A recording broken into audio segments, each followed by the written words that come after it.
Okay, let's go. Okay, today's show. Welcome to the Fife Property Show, Saturday morning. The sun is shining. Well, it is where I am because I'm in It is Spain. here too, actually. Is it good? Good stuff. Yeah. Okay, so today we are actually talking about how to boost your sale price. This is the sale price and get the best upgrades to bowl over those buyers to sell your home for more. Good morning, good afternoon. Good morning to the people on TikTok. Good morning to the people on Instagram, and good morning to the people on Facebook, Twitter, and YouTube, and LinkedIn as well. And good morning to We're you, Jim. live streaming, broadcasting over multiple channels at this point in time. Anything can happen in the next 30 minutes. Now, if you're of a certain age, you'll know exactly what I mean by that and what program I'm referring to. um, but if you're not of a certain age, then you'll probably know nothing I'm talking about at all. So anyway, today it's all about pushing your home's value to the potential so it can make the next move bigger and better.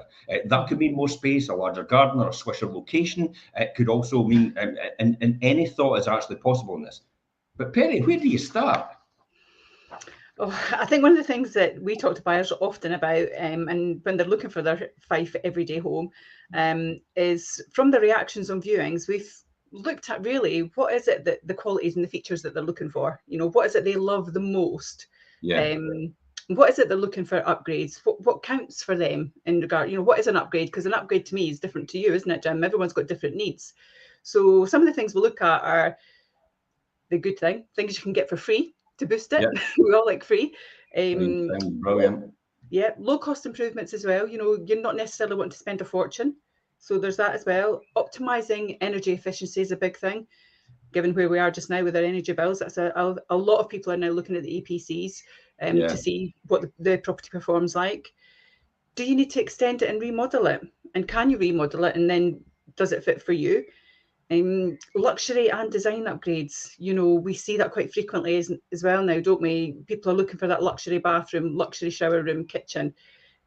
So whether you're selling soon or adding value for the future, what we're going to do is look at the most popular improvements that you could bowl over your buyer and sell your home for more, basically. Yeah, absolutely. I think that we need to start with the free stuff because free sounds absolutely brilliant to me. So let's talk about this. I mean, there's plenty of ways to add thousands to your home without actually spending a penny. Mm-hmm. And with a weekend of work and a bit of thought, you can make a dramatic difference actually in this. So the first one for me is actually take a picture of each room to see how they look on camera. You'd be amazed that when you walk in and you see all your periphery vision, but you don't see that much. You just see the focal points. So when you look on a camera, it's completely different.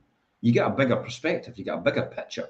And this is why it's important to take a picture of every single room. Now, when you're taking a picture of a room, take it towards the window. Mm-hmm. Nobody wants to see your door. Nobody wants to see a picture of your luxury bed. We're not selling furniture here. We want to know the perspectives of the room. And that's why you take a picture from the doorway, more than likely, it usually is 99 times out of 100, from the doorway actually towards the windows.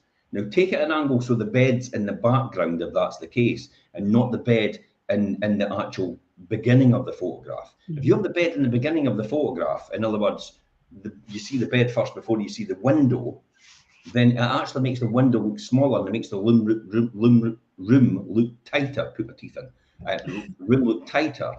So you want to make sure the bed's a wee bit in the distance and actually the windows are more, dare I say, transparent. I'm here all week. Try this. But it's true though, isn't it, Perry? Because when you look at the windows in most photographs, you'll just see white. Because a lot of amateur photographers take pictures of the room, but the white balance goes out and the room goes darker because the windows are in the background and the light's coming through. Therefore, what they do is they brighten up the picture, but the windows disappear as a result. And that's how you know you've got a pretty amateur photographer here. The key is to actually take two photographs, one with the white balance out, so the room looks darker, but you can see the windows. Another one exactly the same in the same position on a tripod, and take it with the room at the right white balance and the windows whitened out. And then what you do is you put it into a photo editor, and you actually replace the windows from the ones that are out of white balance with the ones that are in the white balance, you have a perfect room and you have perfect windows. That's exactly what all the high-end estate agents do. I think they do. I think that's a really good point. I like the idea of taking the picture, Jim, because actually with that, quite often you're with a client and they have an expectation of what the room looks like. I was out Yeah. at someone yesterday and they were like, oh, I really need to decorate. I need to do this. I need to do the next thing. And they had a list of things that they were planning to do. And I said to them, actually, I says, I'm walking around here. I says, the home is beautiful. You don't need to do anything, but you're so used to living in it, you don't necessarily see it. So taking that photograph actually would allow you to focus on that a little bit more, wouldn't it? Yeah, there's a lot of times as well you see when people take a photograph of the room, they actually take it and then maybe the side of the wardrobe hits first. So the side of the wardrobe hits first, and then you get the bounce back, even if you've got a flash on, and then it ruins the whole picture itself. So there's another issue you've got to be aware of in terms of taking the photograph of the room. But then if you've got a professional photographer, they'll work all that out anyway. They know exactly what they're doing. I mean, ours do that all the time. So they're fully conscious of that. Plus the fact when you're taking photographs of the room, if you are taking them for your websites or for your property listing, make sure the photographs as well. Make sure you take multiple photographs, multiple angles. Don't just get that one shot and think that looks fabulous. Because I'll bet you a pound to a penny, if you're taking it on your phone, when you blow it up onto a screen on a laptop, you kind of go, "Oh, that doesn't look as good as what it did on my phone." Yeah, true. That's a classic. That happens quite a lot. And then the reality is you've got to go back and start all over again.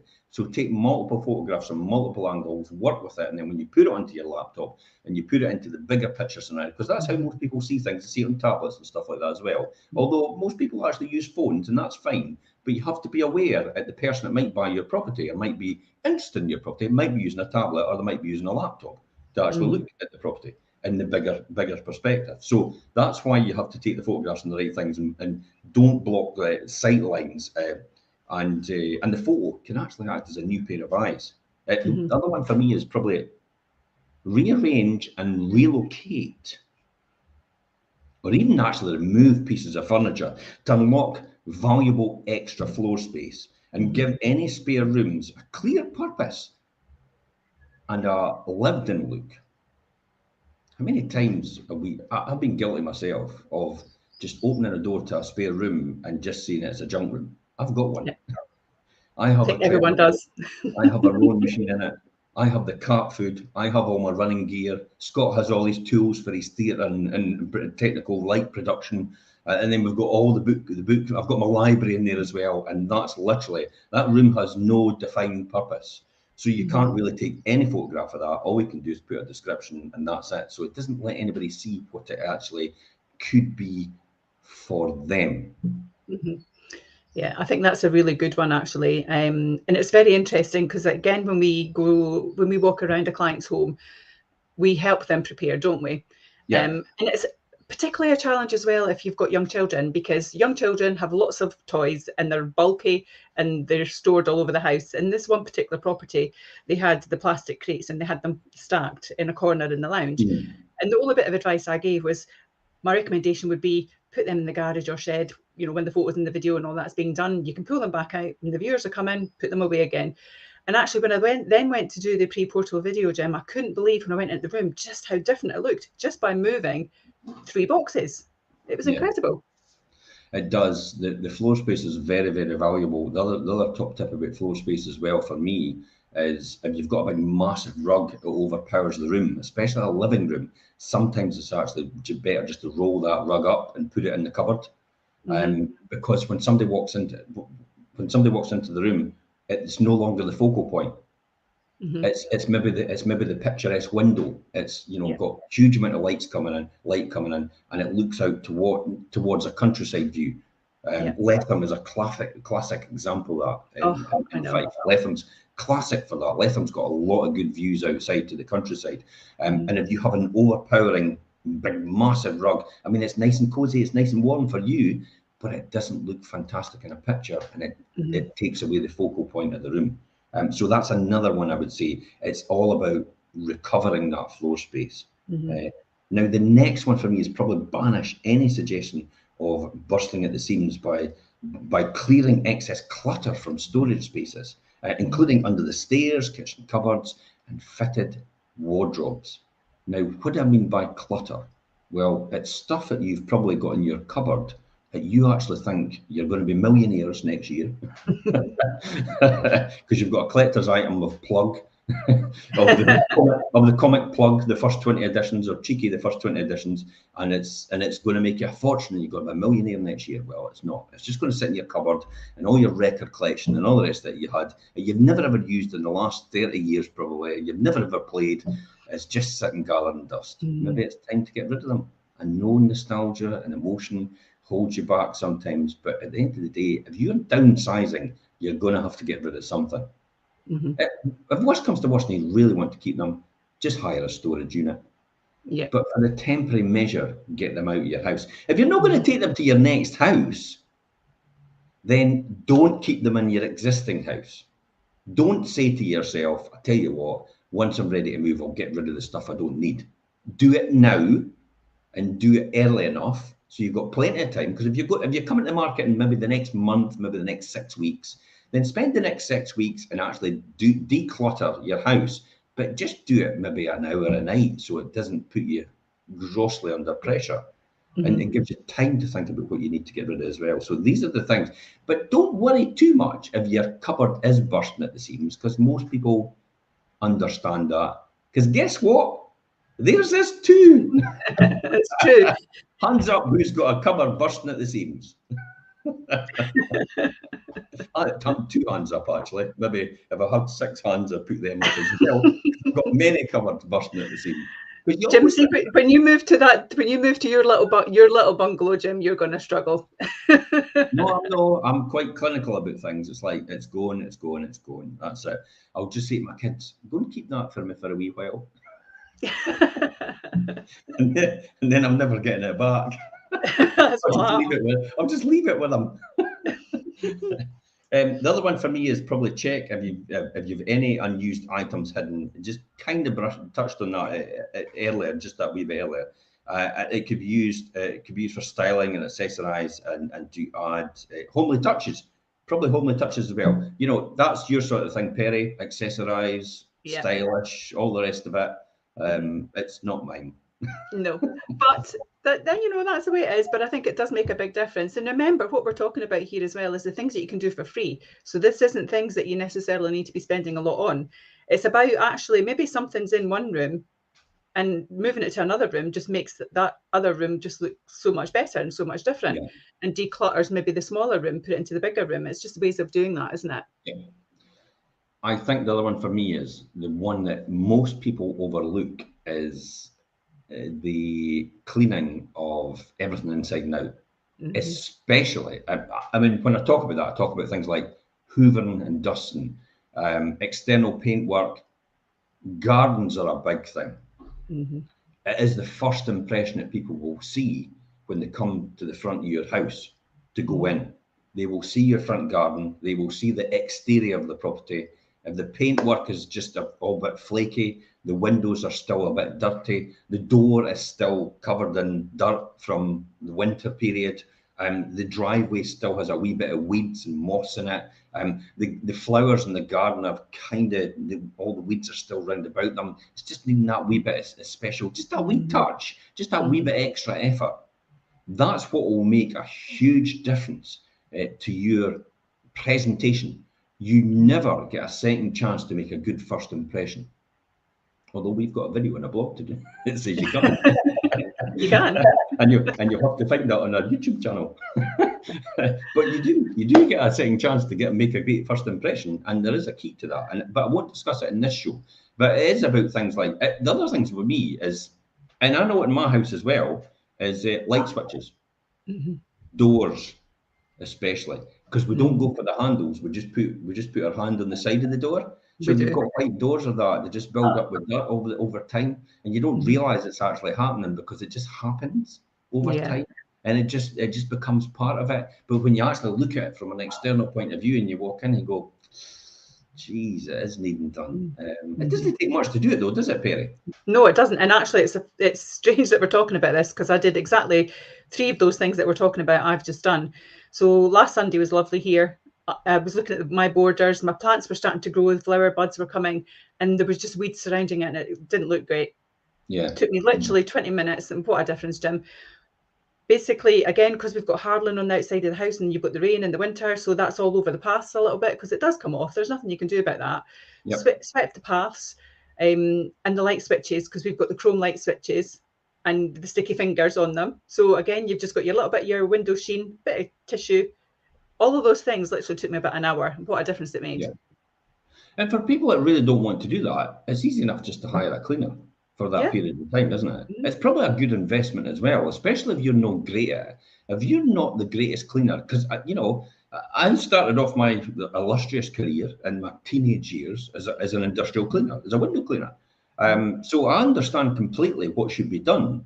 But you'd be amazed over the years, with being an investor and a landlord as well, that when I've got contractors in to do a job for me, how my standard of cleaning is completely different from their standard of cleaning.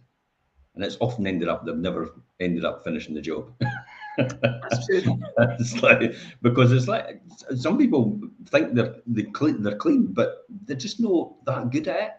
And there is wee top tips you can do as well. I mean, a classic top tip, and I love this one every single time. There is obviously a lot of people out there that talk about stainless steel. How on earth do I clean stainless steel? Because it stains all the time, and they just can't get rid of them. The wee trick is you take a wee bit of baby oil, you put it on a wee bit of kitchen roll, and then you just rub it over your stainless steel, and it has a perfect sheen finish. And when everybody walks into the room, they smell baby oil, they begin to relax because they think, oh, babies. They don't realize they're doing it. They don't realize they're doing it in their mind, but that's the first thing they get, and they get that emotional feel as well. So they get that nice fresh smell. I mean, you know, Johnson's baby powder is a classic example of Oh, I that. love that smell. Yeah, and that's the thing. And, Mm-hmm. and that's the thing. That's the emotive thing that drives people to make decisions about whether they want to move forward or not. And 99 times out of 100, that is one of the key things, is the smells you have around your room as well. That is a really low cost thing to do because we all use it. That, Mm-hmm. you know, often, you know, it's a nice top tip. And obviously, be careful. Put candles on, you know, scented candles and stuff like that. And maybe just give a quick spray of air freshener beforehand, not too overpowering. You don't want people choking to death when they come in the door. But spray the air freshener into the corners. Don't spray it in the air so people inhale it, because that could cause a problem. Just spray it into the corners. When you go into a bathroom, top tip, get flash or whatever your cleaner is, just spray it in the plug hole Mm-hmm. at the sink and spray it around the toilet. That's it, in the toilet, in the plug hole, in the plug hole of the bath, and your room instantly changes its appeal, and you've not even done any cleaning at all. Mm-hmm. It's All true. you've done is spray. All you've done is spray a cleaner in the Mm-hmm. actual plug hole. It's again an easy tip. It will be very, very emotive for someone, especially because we're all conditioned by advertising anyway. You Mm-hmm. know, if I mention Febreze, everybody thinks, oh, gets rid of smells and the Mm-hmm. room smells fresh. Straight away, that's what Mm-hmm. it does. If I mention fabric softener, lavender, everybody immediately thinks fresh. They do. If I mention mint toothpaste, everybody thinks fresh and clean. Yeah. So these are all different things which are causing positive emotions in people for when they go and do the viewing. But the One of big the take, things one of the things I do as well actually is when I'm every evening when we're tidying up after dinner with my dishcloth, I've got it's an Astonish spray. I bought it in Aldi. It's £1. It's rose scented. Spray a little bit of that on my cloth. I boil my kettle. I don't fill it up obviously, but I boil my kettle so the outside of my kettle is warm. And then with yeah, my cloth, I literally wipe the outside of the kettle with the rose scentedness. And because it's going on to it, it lets off the steam, and then the whole scent of the roses goes right through the room just from the kettle. oh, that's a good one. I like that one. The big Mm-hmm. takeaway for me though is that a stylish, sparkling, and cluttered home makes photography, and especially video walkthroughs as well. You know, the Mm-hmm. video walkthroughs that we are doing is enhancing what you've got already.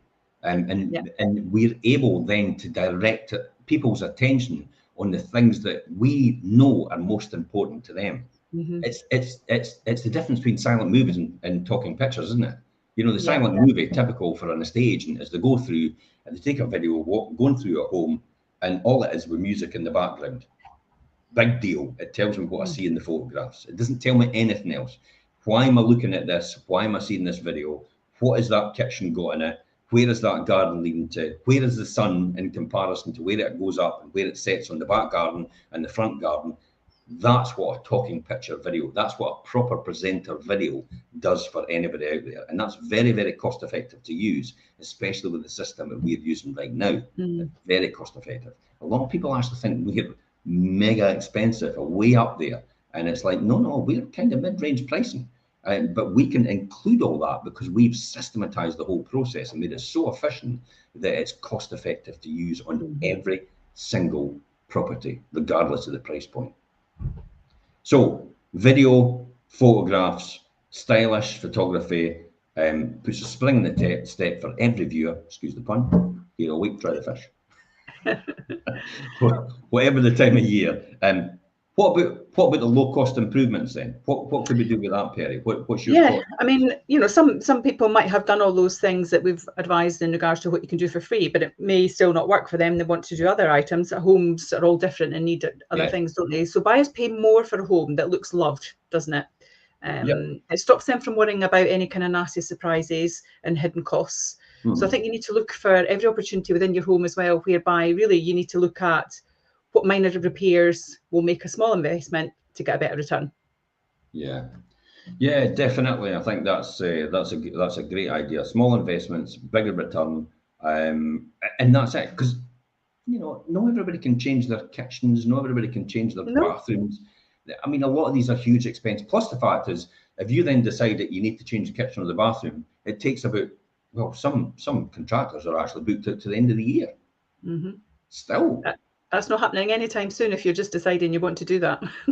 So and that's why it's important then to get, well, that's why it's important probably to get an estate agent round straight away, even though you're actually thinking about it and it's maybe in 6 months' time. That's why it's important to get them round now, because then it's, well, okay, what's the preparation I need to do that, and what's the timeline I need to achieve, and what if I do need to change things like the kitchens and the bathrooms? What if they do come round and say that, and I can't do that? Then I'm not able to add that value to the property that's essential in order to maximise the value at the end. Exactly, and I think it's little. What other things can we think about then? Well, it's little things, isn't it? It's like if you've got, we talked about windows and doors again, if you've got peeling or chipped exterior woodwork, it's really important to try and get that fixed. So window frames, your eaves, your front door, your fence, your curb appeal, will have a much bigger impact to your buyers if those things are looking great before any viewings take place. And that does make a big difference. We've all just come out of winter as well. So what you said there earlier on, Jim, about moss and weeds in the pathways, it's the same for your fences. You know, your fences are going to have that kind of greenness on them in some instances because it's been damp for such a while. So again, get a really good dry day, quick coat of paint, and it just makes such a big difference. So I think that's one of the things you can do, certainly get that paint work. You've hit the nail on the head about the dry day. There's often a lot of people actually just go out there and paint something and it's actually not a dry day. And it ends up being worse than what it was before, if not exactly the same. There's no differential or improvement in it. It is actually waiting for a dry day. I mean, I've been trying to paint the side of a building for the last 3 months, but every single time the painter and decorator comes round and says, it's just the humidity is just all wrong. Says if I put this on, it's just gonna ruin it. So we're going to have to wait till the right day. And you know, I trust their judgment. But you see how long that's taken, especially if I was trying to sell that property. That's 3 months in, and I've still not got the side of that building painted. It has to be a proper whitewash, you know, and it's not. It can't just be white paint because of the age of the building. It's over 200 years old, so it has to be that traditional whitewash. It goes with it on the side of the building in order to keep it in the conservation area. So it's essential, and that's why it needs that humidity. So that's why it's important to prepare. That's the reason I'm telling this story. That's why it's important to prepare well in advance. I mean, if the estate agent comes out and says your house is ready to go when it's ready to go, then great. You know you're in the position 6 months' time. It's like you can just switch it on and go, right, let's go. We're ready. But you don't want the key here is you don't want to leave it till the last minute, and then you end up getting to that point, and then somebody goes, well, you've got to do this and you've got to do that, and you're like, oh my God. And then what happens is then I know what happens here. You get an estate agent out and just wants your listing at any cost. They're not really bothered about the end result or anything like that. They just want to sell the damn thing. And then they just say, oh no, you're not needing anything like that done at all. You know what It's they're brilliant. after. Oh, absolutely, Jim, and it really is true. But actually, that's you've really corrected a point there, and I think it's a good one to cover again, because we often do that with clients. And I've been out to a client that has a beautiful home. There's lots of original features, but they have one particular room that isn't styled in any way in regards to how it is. So I gave them some recommendations, and they called me last week to say, we've got the furniture, we've turned it into a reading room. It looks fantastic. Oh, what a difference it's made. We would never have thought of doing it. Look at Toll Booth. When we went into there to begin with, the log burner, and we did the stable door. So that was a quick thing that they did with getting a joiner in, and what a massive difference it makes. So yes, you want to be organised. Yes, you want to be prepared. But if your agent isn't giving you sound advice that actually is going to improve your home for you, then you maybe need to look at that. And then how do you know if an estate agent is giving you the sound advice? Does that mean, talk to 2 or 3 of them then? Yes, I think you absolutely do need to get a second opinion, for sure. Because if anybody, I mean, let's be honest, I have since been realised the decision of the group is probably a better decision than the decision of the individual sometimes. But you have to obviously be mindful of the person actually advising you. I mean, the classic example is if you've got somebody that's a financial advisor, and they say this is what you should be doing, and then you get everybody's opinion on Facebook who are not financial advisors. That's the majority in that case, but they're not right. It's actually the financial advisor that's right. So you have to. It's a fine line, but I definitely think that is it. The other one for me is so you've actually said it that treat every room with tired decoration, a fresh coat of paint, to elevate its look and feel. And then use our photography secrets blog. Now we've got it on this post. We've got a link to our show that we did on photography secrets and how to pro style tips, top tips to get that edge on your home. And also we actually talked in there as well. Even though it says photography secrets, we talked about how to do it in video as well. Even how to do your own video walkthroughs. You could save some money if you do your own video walkthroughs. Perfect opportunity to do that. So click on that link on that post. Not right now, obviously. We want you to tune into the show and still be here. Everybody disappears. The whole audience disappears in 5 seconds. They're all waiting to see this other show. Wait a minute. We're here. We're live. What other things can we think about, Perry? I think refreshing bathrooms is a big thing. I liked your idea of putting fresh smells down sinks and plug holes, etc. But also just refreshing your bathroom and your kitchen by removing mold and limescale from tiles is a big thing. There's nothing worse if you walk into a bathroom and that grouting is all moldy. It's terrible, eh? It's terrible. But it's not just that. It goes back to the point you made earlier, Jim. If it's like that, when people come in and they see it, they are then going to, it's like if you have a scab, isn't it? And you give it a wee pick and then you go, oh, and you just keep going. And they're going to do that at a house, aren't they? They see one thing, they're going to go, hang on a minute, is this loved? And then they'll go into the next room and then they start to look for the things that are not right, don't they? Yeah, definitely. It's a big thing. So that's a big plus. I think that you definitely need to make sure that they're clean. You get some great stuff. You get a little tub of that pink stuff from Home Bargains, and I tell you, it works wonders. So your grouting needs to be clean. Sealant around taps as well is a big thing. Don't have drippy taps either. A dripping tap for me, again, just sparks of you're not looking after the property. Repainting these things you talk about, they're so minor in the scope of things. And most people out there, including myself, would think, wait a minute, you're buying a house, you're not buying a tap. But it's just an opportunity for someone to be a bit more adverse about your property, to find other things that might not be right that you know about. So you for a minimal low cost payment, to a contractor, or even possibly don't do it yourself if you're not capable of doing it, please. The worst thing ever is to do box jobs. It's like, I've been in some houses and it's like, oh, I fixed this and I did this and I did. Oh, look, you did. Alan did that, and everybody go, oh, he did that, and I'm like, oh my God, it's like that's been finished off right. So how do I put this diplomatically? And sometimes I just don't do diplomatic. I just go straight for the. I just blurt it out and get on with it. I would say honesty is definitely your policy, Jim. Yeah, absolutely.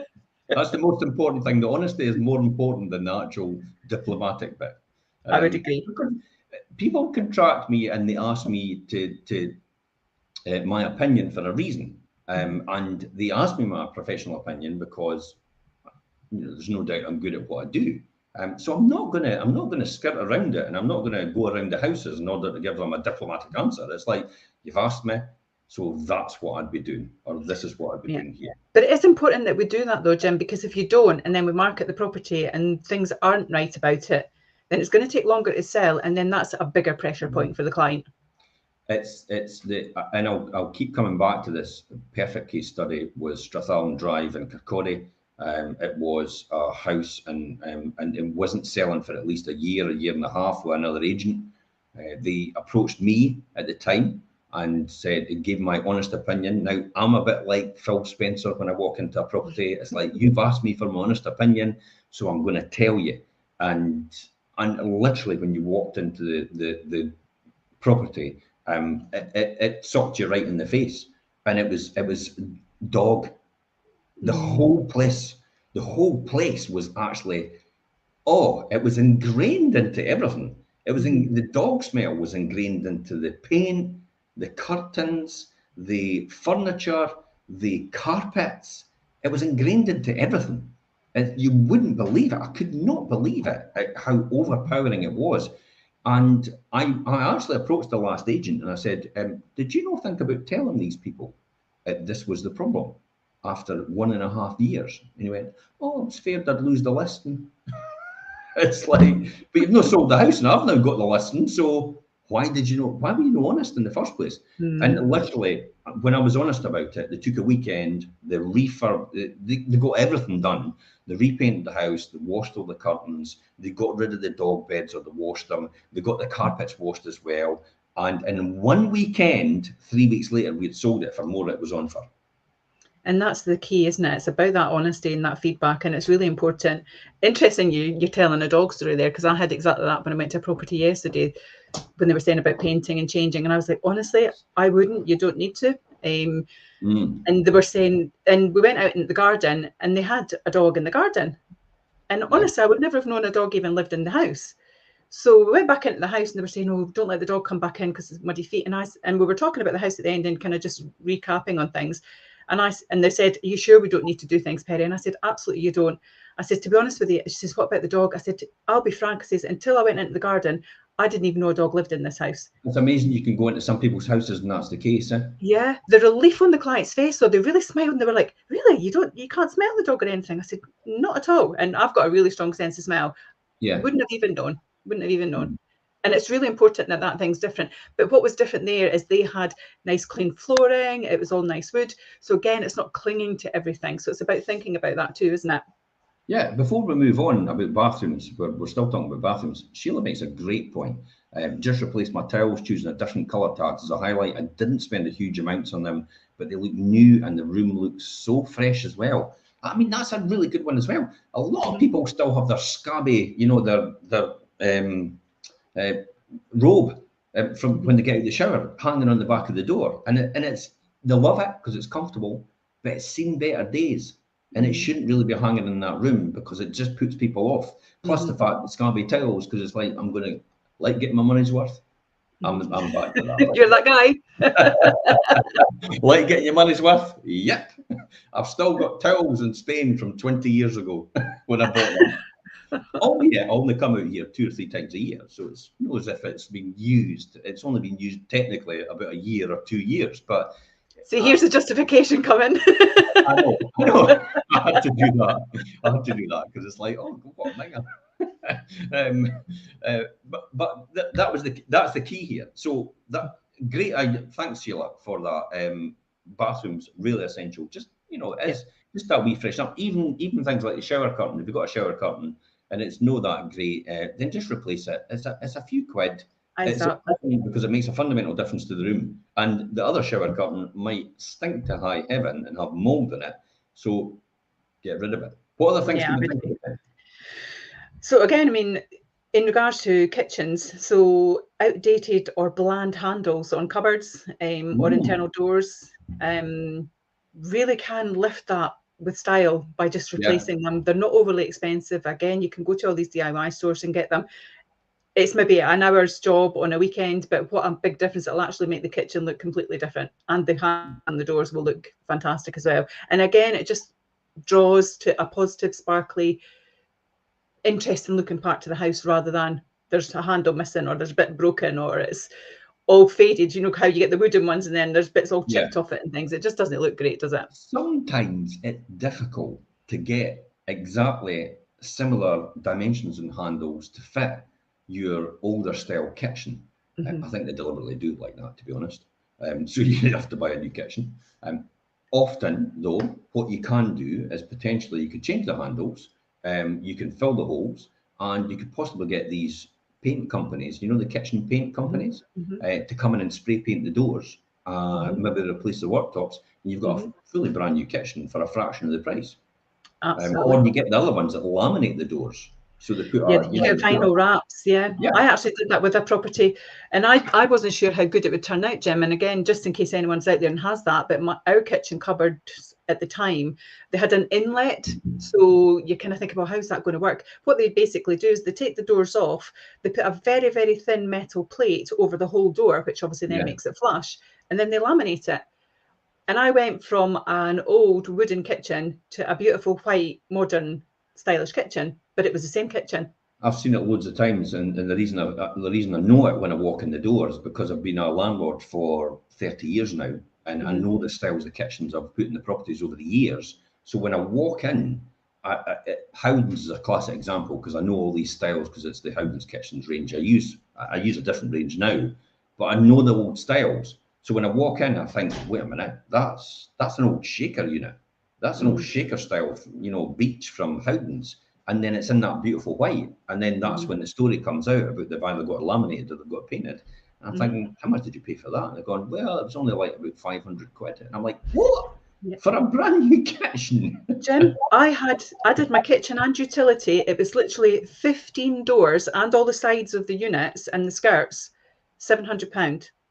Jeez. And yet a kitchen will cost you probably, if you really want a top of the range kitchen or something that's really mid market and top is you're about £5,000 to £7,000. Exactly. Jeez, that's a What a huge difference it difference. made. Especially if you're going to move on, Mm-hmm. it's like you're not going to get a benefit kitchen. And most people actually say to us, it's like they'll more than likely just rip the kitchen out and start again anyway.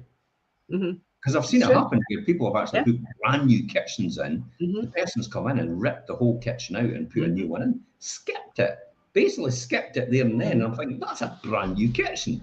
But they just didn't want it. They didn't like it. It was not what they wanted. They had their own vision about what they wanted Mm-hmm. for their property. So again, this is all about the right advice Yeah. for that reason. What other things can we think about then? I think bring your garden or balcony to life as well with plants. We're getting to that kind of season now, aren't we? So flowers, seating, textiles, lighting for attractive outdoor spaces. I love these outdoor rugs at the moment on decking. So I've got some, you get nice funky ones. They've got them back again in Home Bargains. They're £10, I but have they're no lovely idea if you're, what you're talking about. it's an outdoor rug basically. I know. No, I'm just It's kidding. brilliant. It's like It's brilliant. tile, textiles. It's But it like, makes a fundamental difference though, and what's wrong with actually can bring a Magnolia? whole space to life.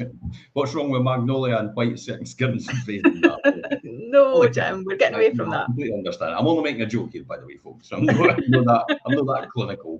But it is about inspiration. I mean, to get more inspiration, take a look at our previous blogs as well, full of ideas to show your home's heart. And this is the show about showing your home's heart. And it's on here as well. Again, a show dedicated like this one to that subject in particular. And it's all about highlighting all the inherent character of your property as well. I think the next point I'd like to talk about, Jim, which I think is a classic one Yeah. and a good one for you to cover because of your landlord status and what you do, but how do you elevate your eco score of your property? Oh, geez. This is quite a controversial subject right now because landlords are required to have their EPC up to C standard by 2025 for any new lets and 2028 for any existing lets. I've got a funny feeling that can's going to still get kicked down the road because it's going to be prohibitive to costs, especially with what's happening with rent freezes and stuff like that as well. But that's another story. Eco-conscious buyers are here really to stay. Cost of living crisis obviously highlighted that, and yet we another have to jump in energy costs upon us and going through your home's energy efficiency performance have never affected the value more any other time than it is now. I used to say to a lot of people when they used to say EPC, what's all? Forget it. It's like nobody looks at the EPC to buy a home, the energy performance certificate or the grading. Now, I think it's becoming more prevalent because of that reason. And obviously the net zero target the governments want to do, you end up going to, I always said that the council tax bandings eventually could end up being the EPC bandings. So you could have a tiny, tiny wee house and it's got an F or E rating on an EPC, and you could end up paying the highest council tax band for that very reason. And I've got a funny feeling that will be tied in at some point in order to get people over the line with that. It's true what you say now, though, Jim, and people do look at that. And I remember when we first started working together, we talked about EPCs. And it was exactly that. It was like, well, it doesn't really kind of impact properties as much. Now, absolutely it does. And we will get feedback. So when you send the home report out and the EPC is a part of that, of course it is. Yeah. And then we'll call people to say to them, you've had the home report as part of our strategy and trying to get, viewers for our clients. We'll call them and ask them if they want to then view the property. And sometimes the feedback that we get is, actually, now I've seen the home report and I've looked at the EPC. With the way the EPC is, I'm out because it needs new heating, it needs new this, it needs new that, I need to get a new boiler. And I'll have to reduce the price by this and that to do this and that. But then that's about us overcoming objections as well. I've had it often where people have gone, oh, it's going to cost me at least about £20,000 to do all these improvements. And I'm like, okay, just run me through that £20,000 and where that's going to come from. Oh, well, it's going to be the kitchen. So how much do you think the kitchen's going to cost? Well, I'll probably need to do £5,000 with the kitchen. Okay, so what else is needing to be done? Oh, well, I'll have to do the heating system. Okay, well, the heating system is in its original place, and it'll just be a case of changing the boiler like for like. But how much do you think it's going to be to do that? Oh, it's going to cost at least about £5,000. Well, okay, like for like boiler, just changing the wall is about £2,500 to £3,000 at the very most at a push. So we've got that tied down. And what else do you need to do? Oh, well, I might to change one or two windows. So how much do you think the windows is going to cost? It's probably going to be about, well, I'll give you a clue. It's going to be about £500 each. So how many windows are you changing? About 5. Okay, so we're 2.5. So we're 2.5, we're 2.5, we're 5, and then we're about 8. So we're at 13. So where's the other 7,000 then? Okay. Well, tell you what, I've got a maintenance company and I could do it for £20,000 if you want. And I'll charge you £20,000 to do these improvements if you want, but I know it's going to cost you about, I know personally, with being a landlord, it's going to cost you about £10,000 to do all these improvements. It's going to be half of what you think. That's about handling objections. That's about getting the price point and keeping it up there so people understand. And then often as well, you can put them in touch with the right contractors to get them at that price. Yeah. And then they went, perfect, I can go ahead with the job now. I will go ahead and make an offer on that property because I now know it won't be the hassle I think it's going to be, because that's what puts a lot of people off buying the property. I think it's going to be a hassle having to do all the improvements and having to do everything else. So if you can do all that for them at the same time, that could sort it. Anyway, let's get back to this. Yeah. My advice is, what do we do? Plug the icy gaps by sealing gaps around your windows. Plug up the drafts and all the rest of it. Sealing gaps around your windows, your door frames, and then fit draft excluders to letterboxes, keyholes, and under doors. You can often get the Energy Saving Trust Scotland and also Energy Saving Trust in England to actually pay for this for free. If you just go into Energy Saving Trust Scotland or look it up on Google, and you will get free advice. And they will often have people that will come out and do this for you for free. Free is a good word. I like free. Insulate everywhere you can. It's the foundation of energy efficiency, really. So check where you can trap in heat from the roof to the walls and under the floor. Now, when you're doing the roof, make sure you get a proper contractor. Again, Energy Saving Trust Scotland give free advice for that. they can get somebody out, because sometimes people take it upon themselves to put, all the insulation in the roof, and they don't leave any vents for it to breathe. Therefore, the condensation builds up, and in several years' time, you've got a problem with wet rot or dry rot or whatever it is for that. So be careful. Get the proper advice. Energy Saving Trust Scotland. I can't say it. Have I said Energy Saving Trust Scotland already? Yeah. Energy Saving Trust Scotland. I'll say it again, just in case anyone didn't realise. It is free advice. It is sometimes free improvements, and it is also low-cost loans as well. You can get from them to do these improvements, or sometimes you can get them done for free if you're on certain benefits or over a certain age. Add smart upgrades to your heating system, including room thermostats, a central heating system with zones. So in other words, if you've got an upstairs, downstairs, you could have thermostats on upstairs and downstairs, and you could have zoned emitters. So in other words, because upstairs is more than likely going to heat up a lot quicker than downstairs, because downstairs travels into upstairs, and upstairs in the roof is usually generally, that's insulation. So that's why it stops it upstairs. So upstairs is going to get all the heat more than likely. So that's why you want that to turn off before the other ones. So it's important to invest in all these gadgets that will make that difference. The central heating controls and the TBRs on the radiators as well. The actual the thermostats on the radiator. Now, see the thermostat. This is a bugbear of mine. The thermostats on the radiator switch on and off your radiator based on the temperature in the room. The thermostat on your boiler for your hot water determines the heat of the water it's going to be in your radiator. So if you need your radiators to be hotter than they are, because when they do heat up, they're not hot enough, you go to the boiler and you turn the thermostat up on the boiler, the actual hot water going into your radiators. If your room's too hot, then just turn it down a quarter a point on the TBR on the radiator itself, and then see if that switches off at that point, and then see if that's an acceptable level. And then you just keep turning it down a quarter point until it reaches a point that you're comfortable in the room where it heats up and it cools down at the exact temperature you want. That is the perfect energy efficiency for you.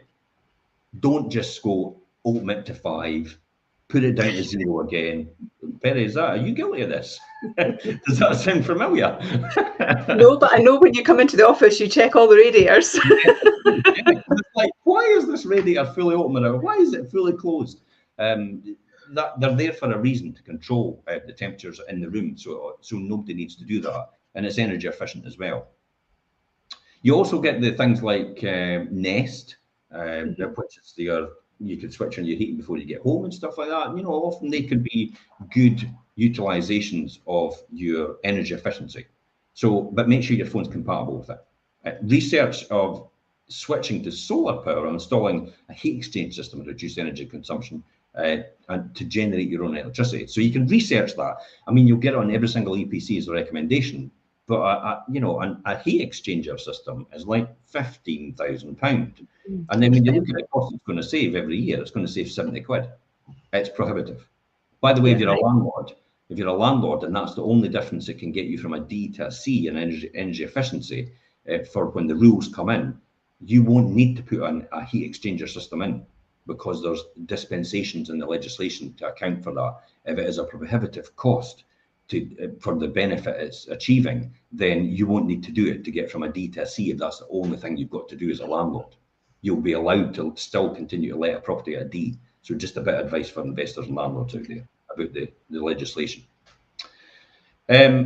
Replace single glazing for double. I think that's a given. I don't think anybody ever replaces single for single anymore, unless it's in a grade B listed or a grade A listed property for historic Scotland.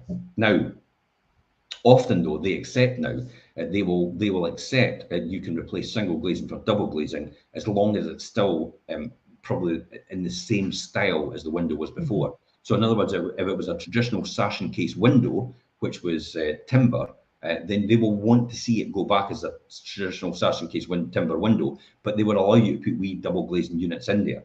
I mean, they could cost a fortune. But when windows like that, it's essential And it also, that's the type of thing that will add the value to your property when you do it, because the windows are single glazed, they're almost falling out, they're no use anymore, they're just completely energy efficient, and putting a new window like that adds most of the value straight back on in the beginning. That I think is a really important differentiation, because a lot of people actually say put double glazing in, you'll never get your money back. Well, in certain circumstances you do, and that's probably one of them. And also the aluminium glazing as well is done and dusted. That's alloy glaze from 40 years ago, I think. Yeah. That's had its day. Just probably try to get rid of it. If you're needing advice on what you should be getting rid of, because sometimes I see people with just one set of patio doors, which is aluminium now, and I often say to them, look, probably just leave it, because it's fit for purpose and it's fine and it does its job. It's no the end of the world. The rest of the house is perfect. For the prohibitive cost of doing that, I probably wouldn't do it, because I bet you the pound to a penny, the next person comes in and says it would have been better with concertina doors rather than that, actually. So let them choose. It will not be a significant difference in your value for that reason. And also focus on retaining your home's character in the front and opening up the views at the back. I don't know about you, but we spend most of our time at the back of our house, which I call the front of our house. Yeah. The front, well, the back, right? Okay, the front of our house is actually on the main road. Well, on the road, but that's the back of our house, because we spend all our time at the other side. I was going to say the front of the house. Moving on. You're back to front. It's like that. It's sometimes a wee bit confusing when you're in a scheduled description. You're thinking, well, this is actually the front of the house, because this is where everybody spends all their time. This is where all the views are. Why would this not be the front of the house? Sometimes that has a wee bit of difference. You can find more top tips about this and turn your home to eco-friendly oasis, lower running costs, and in our previous show and blog and podcast. Again, on here, it's about, kill your bills and turn your period property into high performance eco home. So the link is on this post as well. Tune in after the show, or if you're watching a rerun. This is an important one for you. Extend or remodel your home, Perry. Yeah, it is. And banks and surveyors use square footage when valuing property. Certainly when we're doing that and we're preparing for an appraisal, we look at what the square meterage is, don't we, in quite a few occasions, and that's what you kind of base it on. Which it makes increasing your home size and usable space obviously an effective way to supercharge its value. That's one thing you can do. And there's many options of how you could do that. I mean, one of the things you can do is integrating an empty adjacent space could be a big thing. So spacious bedroom suite, perhaps, extra kids room, home office, especially just now with all the hybrid working. A lot of people are working at home, aren't they? So it's a real good way of doing it. Or a family-sized kitchen hub. Everybody likes this open plan bit that goes into the garden, just exactly what you were talking about there, Jim. I was actually at the property that we've just brought on in East Wales yesterday, and they've done that with one of the rooms, currently using it as a dressing room, and where the doors were, they've put a little archway in and made it into a dressing room. So it's great, you can just walk straight in, and it's a real good use of space, but it smacks of just added value. When you're looking at the property, you see it as a really big addition. So I think that's an important thing. Attached or integrated garages as well can be turned into rooms, and I think that's something to think about. How many times do you go to properties, Jim, and you go in the garage and there's never anything in it except junk? They're literally full of the rafters. There's no cars going there. There's no workshop in there. It literally is junk that they've accumulated over the years, isn't it? So if you can use them into other rooms, workshops, home offices, another bedroom, perhaps a little for me, granny flat, something like that is a really good way of using the room. Often some of the East Nuke properties, you have the old wash houses out the back, and when you walk into the wash houses out the back, it's never been developed or anything like that. Some people have them as a workshop, but some people just have them as a junk store. And I see straight away how they can actually be strapped and boarded and lined into a home office easily, or even something else, a wee self-contained unit if somebody wants to come and visit you. Some of your grandchildren, your kids, or anything like that, they could have their own self-contained place out the back garden. So that's how I see them sometimes. So there's opportunities to take advantage of that. I would agree. I mean, look at the one in Wilmay that we've got on in Cellar Dyke at the moment. They've done that with the net loft, and it's gorgeous, isn't it? Yeah, and you can do it with the garage out the back as well. So you've got the net loft, which is converted in accommodation. You've got the garage out the back, which next door is actually converted into a holiday home, which actually rents out on Airbnb.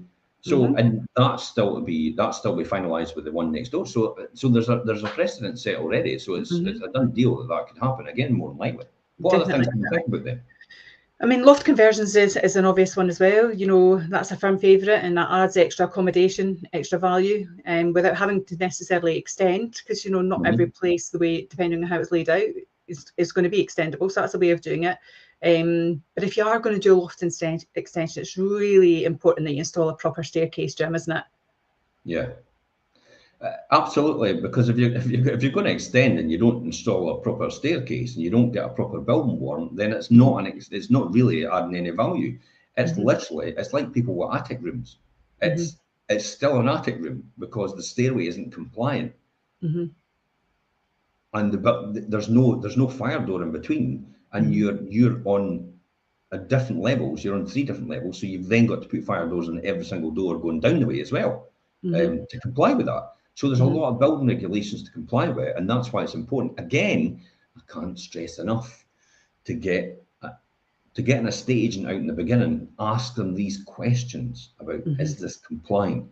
Who should I speak to? I mean, we've got a lot of consultants that actually do all this. I've got a person actually used to run the town planning and the planning department. So, you know, he's now a consultant, and he does all these letters of comfort and permission and previous permissions to get it now in order to get it over the line. So that it's quite important that this is all done and this is all talked about before you actually start your journey, because then when it comes to the titles and it comes to getting over the line, it flags up a red flag and then the buyer falls through. Yeah, absolutely. I think that's a really important one. You're right. And I think getting that planning permission and commissioning an architect with drawings, it substantially increases your audience as well, and how much your buyer will pay for your property. That's a big thing. But when we're talking about it as well, doing the extending part as well, I think combining separate rooms and spaces into one usable space. So open plan living is a big thing just now as well, isn't it? Adds more light and modernises a layout. But again, important to engage these people when you're doing things like that, isn't it, Jim? Yeah, absolutely. It will help you make a more profitable decision, and you'll get far better value at the end result than probably you'll have put in. I'll tell you a classic example where I bought a house several years ago. The attic had been converted into a master bedroom with an ensuite bathroom, beautiful upstairs, but the stairway going up was literally a ladder to get up to that bedroom from one of the cupboards. And all I did was spend £5,000 on redesigning that all, putting the fire doors in, putting a compliant staircase in, making sure everything was above board, and getting the building warrant signed off. It was about £5,000 or £6,000 to do that, and it put about £25,000 on the value of the house. See, there you go. It's a great example. It was now completely compliant. And they've got a wonderful master bedroom upstairs with an ensuite shower and bathroom as well. So that's why it's important to do that and make sure you get the proper advice beforehand. Final one for me is about injecting luxury and design upgrades. As well as turning everyday routines into moments of pleasure, adding 5-star upgrades can make your home stand out from the crowd.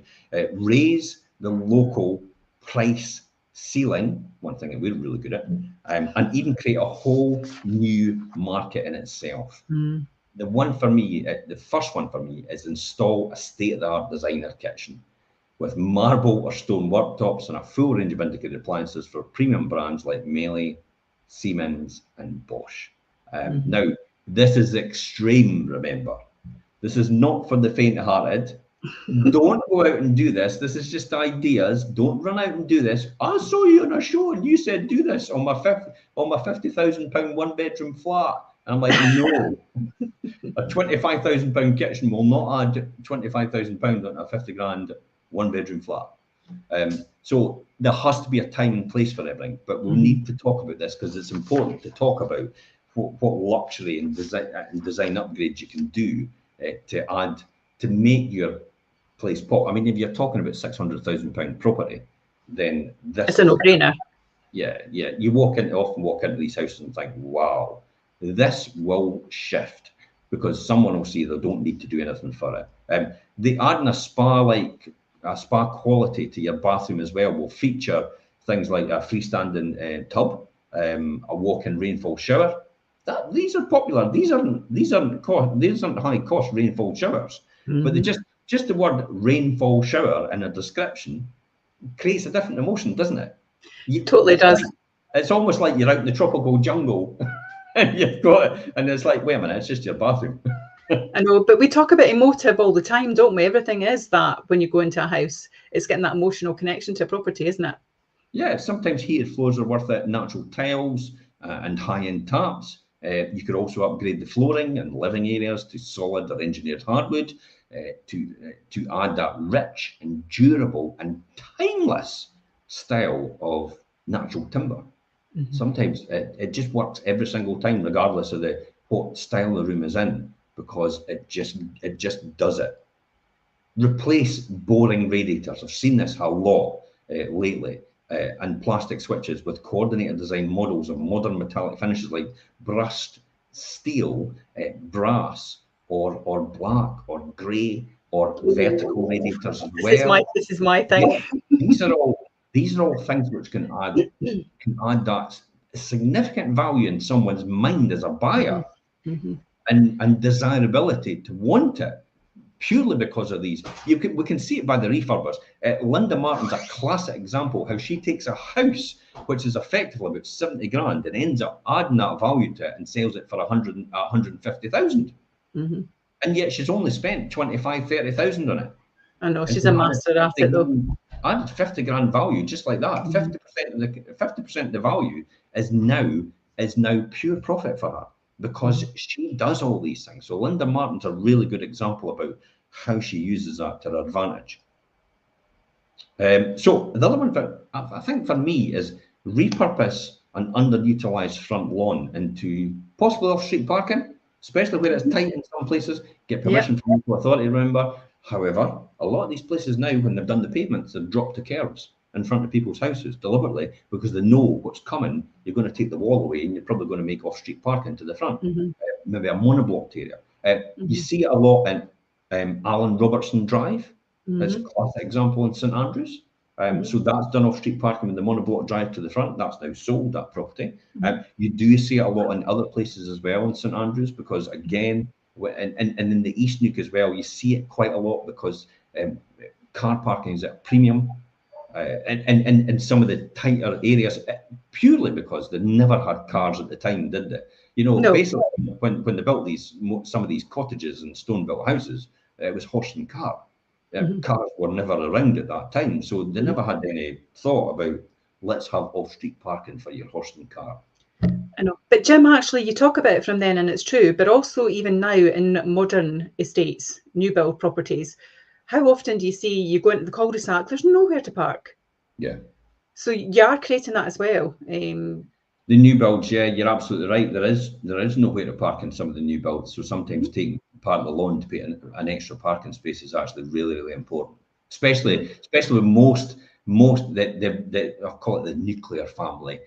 Most have 2 cars. Yeah. And then when the kids have grown up as well, then there's more cars. Yeah, definitely. I mean, we've got 1, 2, 3, 4, 5, 6. Is that including the camper? camper, work. Each one of us 4, 6. Yeah, we've got 6. We've got a big driveway though. We've got double garage as well, so easy to store. But there is one car that sits out on the street, because we've just got nowhere for it to go. So, you know, that's where we are right now with things. We've managed to get 5 into the parking spaces and into the garage, but there's one sits out in the street. So, you know, it's essential when it's at a premium, and especially at places where there is probably nowhere to park nearby. Yeah. And it is a good selling point. It is often a selling point which could actually make or break a house sale. Definitely. Parking is always a big premium thing that people are looking for. And the final one for me is probably employ a professional landscaper. It doesn't need to be high end. It doesn't need to be a huge, you know, let's get somebody in, grand designs and get a full sketch and all the rest of it. It's going to cost you £20,000 to get your front lawn done. But my house is only worth 50 grand. It's like, no, it's it's proportionate to what Mhm. the value of the house is. But again, this emphasises more and more why you should have an estate agent out way beforehand to Mhm. talk about these exact same things. Essentially, you could just take what we've got on here, the post on here, print it off, and actually sit with your estate agent and go, is this the type of things I need to focus on for any of these rooms? Mhm. What's your advice? That's Mhm. what I would be saying to an estate agent. So transform an inspired garden into stylish oasis using maybe natural materials and zones, possibly for eating, for planting, for relaxing. I talk about a lot when I do walkthroughs, where Mhm. you can sit during the day for the sun, in order to sit in the sun all day long. How some gardens and some properties actually have that perfect combination. Where, Mhm. and then there's a bit over here for drying your washing, and there's a bit over here for doing your planting. Classic example of that is the one we've got in High Street in Falkland. Yep, That's a perfect example it where is. it's perfectly laid out, defined areas for certain times of the day and for certain functions, and it does what it says in the tin, and it's Mhm. more or less got complete privacy and sits in the sun all day long and looks straight out to the Lowland Hills. I think it absolutely. I mean, and it's a stunning one, and it's really important to people now, I think. And since COVID, when we were all at home and that was the only place we could be, people now, gardens matter, and how you, Yeah, it's an extension of your home. It's a living space. It's not just a lawn anymore. People are really looking for multi rooms and outside as well, aren't they? absolutely. I'm just scrolling through my TikToks to see that. It's funny how you should laugh at TikTok, eh? But they are one of the biggest social media channels in the world Mhm. now. Yeah, and they I they love have them more. because I like it because you like all the controversial bits, Jim. So I always look forward to this part.